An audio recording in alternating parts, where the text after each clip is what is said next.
Chapter 3. Everybody pays in hell. Flo found them at a place called the Last Sip. Naturally, Karlach had assumed it was a tavern. It was not a tavern, Will told the table. Karlach waved a hand. It had drinks. It had a basin of fermented ichor and a sign proudly proclaiming, made from someone's spine. See? Tavern. Astarion considered this over the rim of his glass. I'm afraid I'm with Karlach. Standards vary by neighbourhood. Thank you. That was not praise. Taking it. The Last Sip squatted between two ridges of rust-black stone on the edge of an old battlefield, the sort of place that did not appear on maps because maps had better manners. The sign creaked overhead despite there being no wind. A line of skulls, each with a candle burning in its mouth, marked the path to the door. Welcoming, Will had said. Karlach had looked at him. You're doing that thing again? What thing? The thing where you sound polite because the alternative is screaming. I do not scream at architecture. You would if it deserved it. The building deserved it. It had been patched together from war machine plates, bone ribs, and red velvet curtains that fluttered without breeze or mercy. Music leaked from inside, a low, slinking piano line, a muted trumpet crying softly through smoke, a drumbeat like fingers tapping on a coffin lid. Karlach stopped 10 paces from the door. Will stopped with her. He did not ask why. That had become one of their languages in Avernus. When she stopped, he stopped. When he looked at the horizon too long, she checked the ridgeline without making a fuss of it. When either of them went quiet, the other made room for the silence before trying to fill it. The Last Sip glowed in front of them, all red windows and crooked promise. Karlach's hand hovered near her chest. You're all right? Will asked. She snorted. Terrible question. Accurate answer. Don't know yet. Will nodded. Behind the tavern windows, shadows moved in jerks and sways. Imps, cambions, worse. The kind of room Karlach had known once with her back to walls and blood on her hands, listening for orders, jokes, threats, the scrape of chains. She had been in worse places. That did not help. Flo's in there, Will asked. If she isn't, someone wants us to think she is. Comforting. Yeah, that's why I said it. A pair of imps burst through the door, one chasing the other with a fork as long as its forearm. Give it back, you little blister, one shrieked. It was never yours, screamed the other. Possession is 9/10 of digestion. They tumbled past Karlach and Will down the ridge and directly into a shallow pool of something green and unhappy. The pool belched. The imps screamed. A gout of steam rose, smelling of vinegar and burnt hair. Karlach watched. Will watched. Right, she said. Now I'm ready. Inside, the Last Sip was packed. Or perhaps crowded was too gentle a word. It was infested with patrons. Devils hunched over bone tables, spined things perched from beams. A skeletal violinist sawed at its own ribs in the corner, producing a sound that was almost music if no one involved had ever heard mercy. At the far end of the room stood a small stage. On it, under a spotlight the colour of fresh blood. A cambion in a tilted top hat spun a length of garrote wire around one finger as if it were a dancer's ribbon. Flo the Garrotter was not tall. She did not need to be. Some people entered a room by taking up space. Flo entered by making the room wonder why it had ever thought space belonged to anyone else. Her horns curved back through dark hair swept up beneath the hat. Her smile was painted red. Her wings, folded neatly behind her, glittered with tiny chains and cabaret sequins. The garrote wire flashed silver as it looped around her wrist, her throat, her fingers, never catching, never cutting, just promising that it knew how. She was halfway through a song when Karlach saw her. Something about a tax collector, a love triangle, and an unfortunate incident with a cheese grater. Flo hit the final note, snapped the garrote wire taut between her hands, and bowed so low the top hat nearly touched the floorboards. The room applauded, some with hands, some with claws. One creature in the back clapped by slamming its head against the table until someone asked it to stop. Flo rose. Her eyes found Karlach. For one perfect second, her smile did not change. Then it sharpened. "Oh," Karlach said. Will leaned closer. "Is that good? Define good." Karlach. "It's Flo." "That does not answer the question." Flo snapped her fingers. The piano player, a horned creature with 6 arms and a waistcoat made of teeth, struck a bright, wicked chord. "Well, well, well," Flo called from the stage, voice sliding through the room like smoke under a door. "If it isn't my favourite burning girl." Every face in the tavern turned. Karlach closed her eyes. "Oh, for fuck's sake!" Astarion sat forward in the tavern booth, delighted. "Oh, I like her very much." "You would," Shadowheart said. "Anyone who can weaponize an entrance has my attention." "In fairness," Gale said, "a cabaret stage offers certain tactical advantages." "Do not make performance theory dull," Astarion said. Gale looked deeply offended. "I would never." Back in the last sip, Flo descended the stage stairs with leisurely drama, letting every step ring. The crowd parted for her. It was not respect exactly, more like survival instinct wearing perfume. She stopped in front of Karlach, looked her up and down, and placed one hand over her heart. "Alive," Flo said, "upright, undercooked." Karlach folded her arms. "Flo, and you brought the blade." Flo's eyes slid to Will. How domestic, how doomed, how delicious. Will bowed, not deeply, enough to be polite, not enough to be owned. "Florenta." Flo blinked, Karlach blinked. Will looked between them. "Was that wrong?" Flo clutched imaginary pearls. "Florenta. Oh, darling, I have been called many things in my time, but rarely by the whole invoice." Karlach laughed despite herself. "It's Flo," she told him. "Of course," Will said. "Flo." Flo circled them once, garrote wire slipping between her fingers. "And here I thought you'd forgotten me, Karlach. Not a note, not a thank you, not one little sulphur-scented hello after all the trouble I went to sending you the good gossip. You sent me a letter about Frug falling into a butter barrel." "And was that not good gossip?" Karlach's mouth twitched. "It was all right?" Flo gasped. "All right?" He went imp first, legs in the air, 3 miles down a warpath straight into a volcano. The lava burped for an hour. Zariel had me removed from the room because I laughed during a casualty briefing.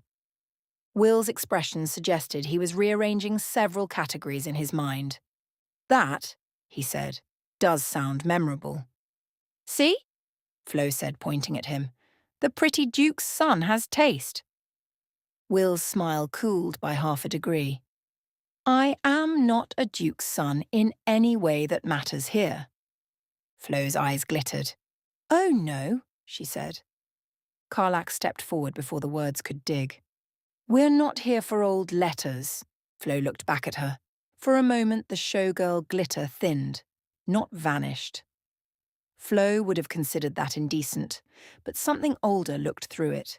A memory of Karlach in chains, bloody-mouthed and furious, spitting at anything that came too close. "No," Flo said softly. "I can see that." Then she clapped her hands and the room resumed breathing. "Table," she called. "Wine! Something that still has legs. My burning girl has come home, and I intend to be unbearable about it." "We're not staying," Karlach said. "You're absolutely staying. The house would be insulted. The house is made of corpses. And sensitive about it." Will leaned toward Karlach. Perhaps a short conversation. Karlach stared at him. He smiled mildly. She narrowed her eyes. "You just want to know about the butter barrel." "I want to know many things. That is among them." "Traitor." "Strategic curiosity." Flo hooked an arm through Karlach's and began pulling her toward a corner booth upholstered in something red and suspicious. "Come along. Sit down. Mind the cushions. Some of them still remember being lit." The booth accepted them with a sigh. Will sat beside Karlach, one hand near his sword. Flo noticed, of course. Relax, Blade. If I meant to strangle anyone at this table, you'd already be admiring my form. I believe you. Oh, charming, sensible and pretty. Karlach, you always did have an eye. Karlach coughed. Will looked down. Flo's smile spread. Oh. No, Karlach said. Yes, Flo said. No. Absolutely yes. I can smell it. Smoke, steel, devotion. Disgusting. Very sweet. Flo. You went back to hell with him? Flo tapped her painted nail against the table. Or he went back with you. Either way, dramatic. I should have charged admission. Will cleared his throat. We came because Karlach's engine. Flo lifted one finger. Business after the first insult and before the second drink. We are not animals. A server set down 3 cups, one steamed, one smoked. One appeared to be quietly pleading. Karlach pushed hers away. No. Flo shrugged and took it. Suit yourself. Will did not touch his. Wise, Flo said. That one makes you see your mother's regrets. Will moved the cup farther away. Karlach leaned forward. We found your name. Flo's hand paused around the cup. Did you? In a ledger house? Flo made a face. Awful place. No rhythm. Terrible lighting. There was a crown mark on the cover. Flo drank. The stage music shifted behind them, piano softening, trumpet lowering into a blue note that made the smoke seem thicker. Karlach's voice dropped. Flo. The cambion set down her cup. Oh, don't use that voice, she said. You only use that voice when you want truth and can't afford the good kind. I want the blueprints. No, you want 3 things. Flo held up one finger. Blueprints. A second. A forge. A third slower. Why? Karlach went still. Will did too. Flo's smile did not reach her eyes. There it is, she murmured. The quiet bit. In the tavern in Baldur's Gate, Karlach stopped telling the story for a moment. No one interrupted. Even Asterion had the grace to let his wine rest untouched. Karlach rubbed her thumb over the edge of her cup. Flo knows how to make a room feel like a trap, she said. She was not threatening you? Gale asked. She's Flo. Existing is a threat.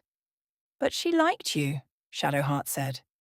Karlach's face did something complicated. Yeah, she said, in her way. Will's hand rested near hers on the table, not touching yet, giving her the choice. After a breath, she took it. In Avernus, she said. Friend is a dirty word. Not bad, just dirty. Covered in ash. Hard to hold without cutting yourself. Flo was... Flo. She sent notes. She made me laugh when laughing felt stupid. She told me who to avoid and who to punch first. A valuable service, Asterion said.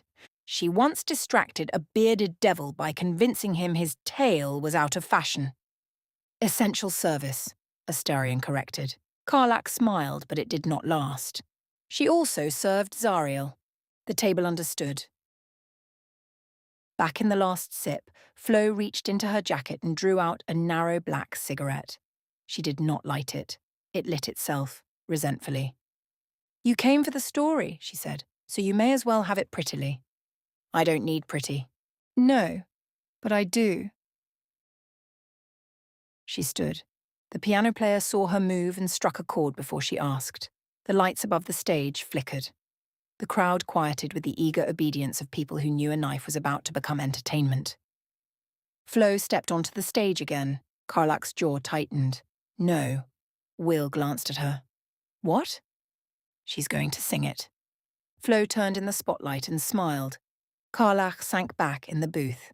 Of course she's going to sing it. Astarion nearly spilled his wine laughing. I withdraw my earlier preliminary respect, he said. I now offer full admiration. Shadowheart pinched the bridge of her nose. Everyone in this story is impossible. Correct, Gale said, but impressively staged. Flo began gently. Not with the truth. Not yet. With gossip. Frug in the butter barrel, the imp's legs windmilling, spined devils stopping to stare. Zariel's face when Flo laughed herself hoarse in the middle of a war council. The song made devils cackle and imps shriek. It made Karlach smile despite herself. That was Flo's first trick. Make the wound forget it was open. Then the melody turned. Same rhythm, different knife. You came in chained and furious, Flo sang, her voice lower now, smoke wrapped around velvet, fresh from mortal air. Karlach stopped smiling. Will looked at her. She did not look back. Flo moved through the tables as she sang, garrote wire sliding between her fingers like moonlight caught in a trap. I knew you before the engine, she sang, before the iron kiss, before your heart was hammered into something built for this. The room listened, not because they cared about Karlach. Most of them did not. But hell loved a transaction, and Flo was promising one. Karlach's hand closed around the edge of the booth. Will's voice was low. We can leave. No, you do not have to. I said no. He stopped. Flo's eyes found Karlach's across the room. There was a seal on the transfer, she sang, a crown mark in the thread, and names too high to gossip unless the gossip's dead. The last sip had gone quiet enough to hear the cigarette burn between Flo's fingers. Will's face changed at the word crown. Karlach saw it. What? She asked. He shook his head once. Not now. Flo laughed into the next verse, but the laugh had teeth. He was no duke then, she sang. No lord on a throne. Just a hungry little climber with a future made of bone. Gortash. Karlach did not need the name. It arrived anyway. Gortash as he had been, not as the city later knew him. Younger, handsome in a way that made people forgive the coldness too quickly. Ambitious like a blade under silk. He had looked at Karlach once and made her feel trusted. He had looked at her and seen currency. But he wanted a doorway, Flo sang. A crown no saint should touch, and devils love a mortal who already wants too much. Will's hand had curled into a fist on the table. Karlach heard the blood in her ears. The engine in her chest beat steady. That was almost worse. Once this truth would have made it race, made it scream, made it drag her toward death by feeling too much. Here in Avernus, it only kept time. Flo came back to their table for the final verse. The crowd faded behind her. The stage, the smoke, the piano, all of it collapsed to the space between the cambion and the woman she had once known in chains. Flo's voice softened. You weren't sold for nothing, darling. Karlach hated her for the tenderness. No, Flo said, and this time she was not singing to the room. That story's incomplete. Karlach's throat burned. You weren't cheap. You weren't forgotten. You were useful. Flo's smile flickered. You were sweet.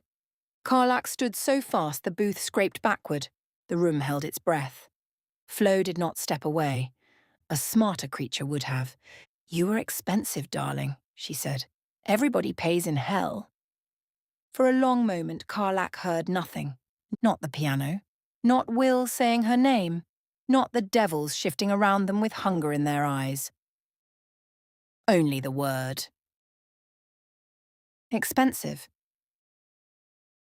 She had thought she was discarded, thrown aside, sold because she was convenient and loyal and close enough to ruin. But there had been a price. There had been a calculation. There had been someone on the other side of her life saying, yes, that one is worth it. Karlach laughed once. It was not a good sound. Flo's face tightened. Karlach! Karlach grabbed the table and flipped it. The drinks went everywhere. The pleading cup screamed in relief. A devil at the next table objected and was silenced when Karlach pointed at him with a look that promised he would become furniture. Will stood, not between Karlach and Flo, but beside Karlach. A careful distinction. His hand was open, his blade still sheathed. "Karlach," he said. She turned on him, eyes bright. "Don't." "I won't. You're going to say something kind." "Eventually." "Don't yet." "All right." That almost undid her. Flo watched them, something unreadable moving behind her eyes. "You always were terrible at taking gifts," she said. Karlach barked a laugh. That was a gift? The truth? In hell? Flo's smile returned, crooked and tired. "Darling, that's practically charity. You made it a song. I make everything a song. Otherwise it's just screaming with worse lighting." Will's gaze moved to Flo. "You said crown." Flo looked at him. "And there's the blade," she murmured, always listening for the lock. "What crown?" Flo sighed and sat on the edge of the overturned table as though it had arranged itself for her convenience. "Mephistopheles had a treasure," she said, "locked in Cania's frost. A crown with an old dead archwizard's stink on it. Zariel knew whispers, roots, weaknesses. Not enough to steal it herself, but enough to tempt a mortal butcher with dreams above his station." "The Crown of Karsus," Gale said in the tavern, voice very quiet. Karlach nodded. Asterion no longer looked amused. Shadowheart's hands were folded tightly on the table. "Gortash traded you for information," Will said, though he had already said it once before, and perhaps many times after. Some truths required repeating before they became real. Karlach looked at the tavern table instead of him. "Yeah." "To reach the crown," Gale said. "Maybe not all at once. Maybe it was a step to a step to a step. Devils love that, don't they? One door opens, another door opens, another door, and suddenly the world's full of tadpoles and everyone's acting surprised." Her voice was steady. That hurt too. Will's thumb moved across her knuckles. Astarion softly said, "He deserved worse." Karlach looked at him. Astarion shrugged, all elegance and venom. "What?" "He did. I'm capable of moral clarity when properly motivated." Shadowheart looked into her wine. "He deserved worse than he got." "Most of them do," Karlach said. No one argued. In the last sip, Flo told them enough to keep them moving. Not everything. Flo never gave everything. She gave directions wrapped in insult, names folded into jokes, warnings disguised as gossip. She told them the blueprints had been copied before Karlach's engine was installed. One set burned. One set buried. One set stolen by Raphael years later, because of course he could not resist anything that might someday be useful. "The House of Hope," Will said. Flo made a face. "Ghastly taste. Excellent archives." "Raphael is dead," Karlach said. "I heard." Flo smiled. "I laughed so hard a lemure aspirated." Will blinked. Karlach, despite herself, smiled. "There she is," Flo said. "Don't." Too late. Flo reached into the lining of her jacket and drew out a small brass token, marked with an eye and a broken quill. "Take this to the house," she said. "If Hope has not eaten the East Wing or turned it into a nursery for rescued cutlery, it will open what Raphael hid under the velvet stair." Karlach took the token slowly. "What do you get out of this?" Flo's expression became offended. "Must a friend have motives?" "Yes." "Correct." Flo leaned in. "Zariel still has rooms where your name is spoken like property. Gortash is dead, yes, but dead men leave ledgers. Mizora still plays with contracts she did not write alone. And I am very bored." "That's it?" "And I missed your face." Karlach did not know what to do with that. Flo solved the problem by standing and clapping her hands. "Now go. The last sip is a respectable establishment, and your emotional processing is lowering the tone." A devil behind them burped fire into a bowl. "Respectable?" Will asked. "By local standards." Karlach tucked the token into her belt. Flo. The cambion paused.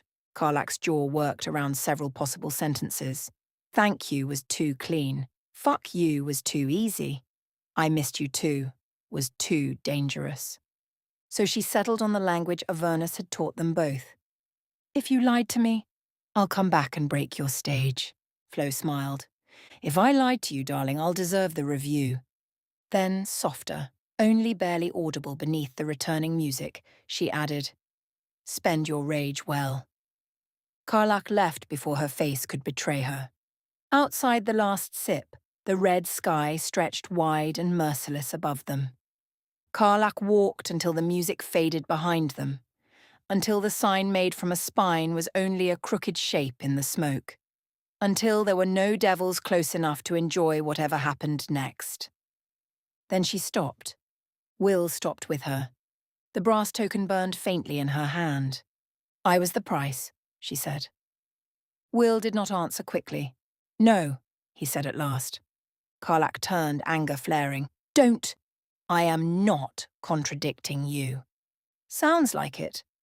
You were treated as the price, Will said. That is not the same as being one. Her mouth twisted. Pretty words. True ones.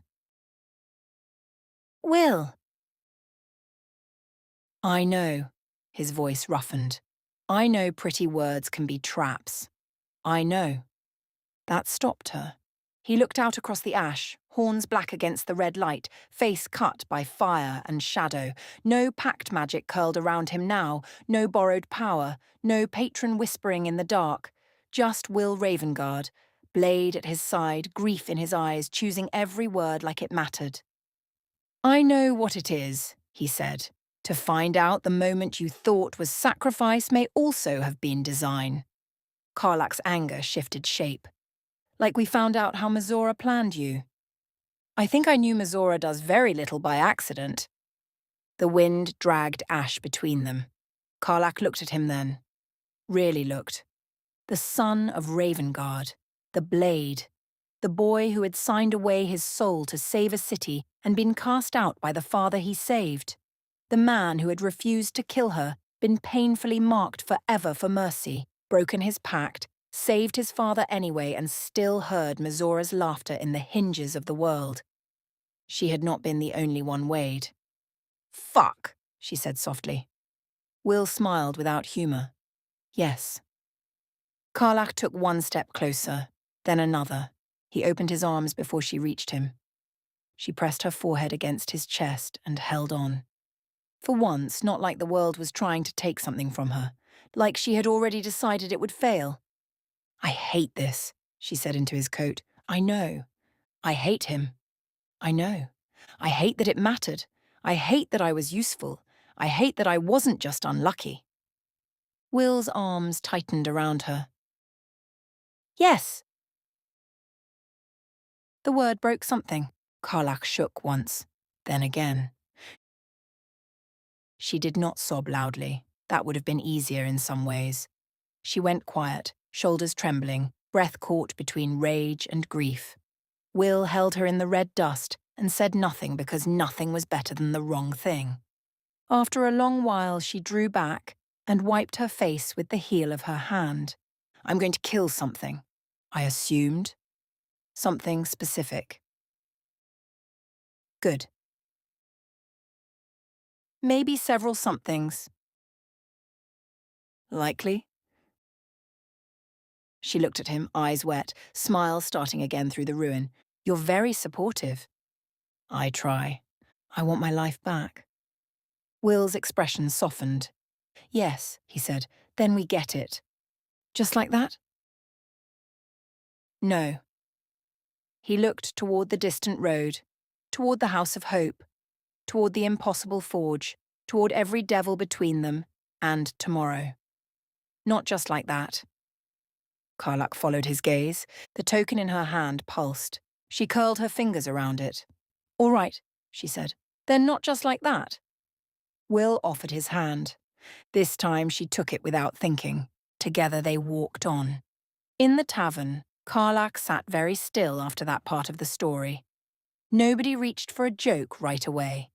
Even Astarion, who could find cruelty in a sunrise because it burned, only watched her with an expression stripped of its usual polish. Eventually he said, "I hope you broke her stage anyway." Karlach looked up. Astarion lifted one shoulder. "What?" "One should always leave room for follow-up art criticism." Karlach laughed. "It came out rough, but it came." "No," she said. "Didn't break the stage." Astarion looked disappointed. "Yet," she added. He raised his glass. "There she is."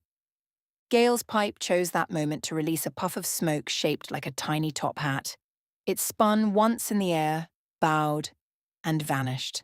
Shadowheart stared at it. Did it just imitate Flo? Gale looked both fascinated and deeply worried. Possibly. Astarion pushed his chair back a fraction. "I despise that pipe." "You despise most things," Gale said.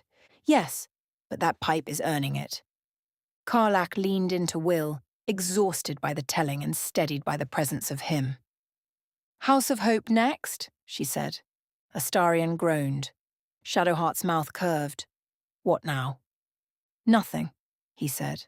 "Only that every time someone says House of Hope, I feel a headache wearing perfume." "You weren't even there," Will said. "I fought Raphael. That entitles me to emotional damages." Gale puffed his pipe. The smoke formed a tiny pair of enormous horns, then collapsed over Astarion's wine. Astarion stared into the glass. "If that has altered the vintage," he said, "I want reparations." Gale opened his mouth. Shadowheart pointed at him. "Do not ask what kind." Gale closed his mouth. Karlach laughed again, and this time it came easier. The story had reached the wound now. There was no avoiding it after Flo, no pretending this was only a quest for metal and heat. But the tavern held around her. Will's shoulder was warm beneath her cheek.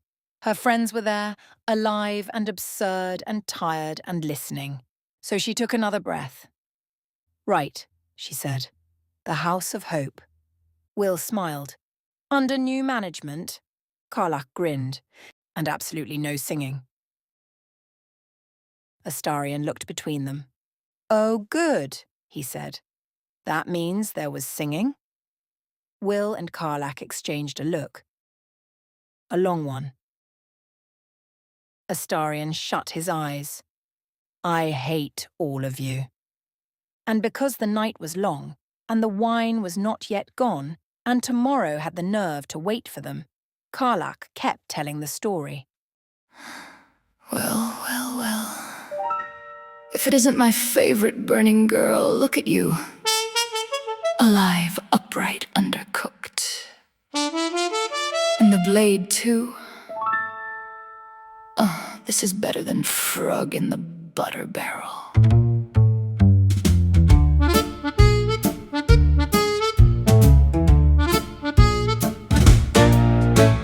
Pull up a chair, darling, mind where you sit. Some of these cushions still remember being lit. Order the wine, but don't ask what's inside. In places like this, even thirst has a price. Frog fell in a butter barrel. Imp first, legs in the air. Rolled 3 miles down a warpath while the spine devils stopped to stare. He splashed into a volcano, gave the lava indigestion. Zariel heard me laughing and removed me from the session. Everybody pays in hell, everybody pays. Some pay in silver, some pay in praise. Some pay with promises they swear they never sell. But everybody pays in hell. Flo. Oh, don't use that voice. You only use that voice when you want truth and can't afford the good kind.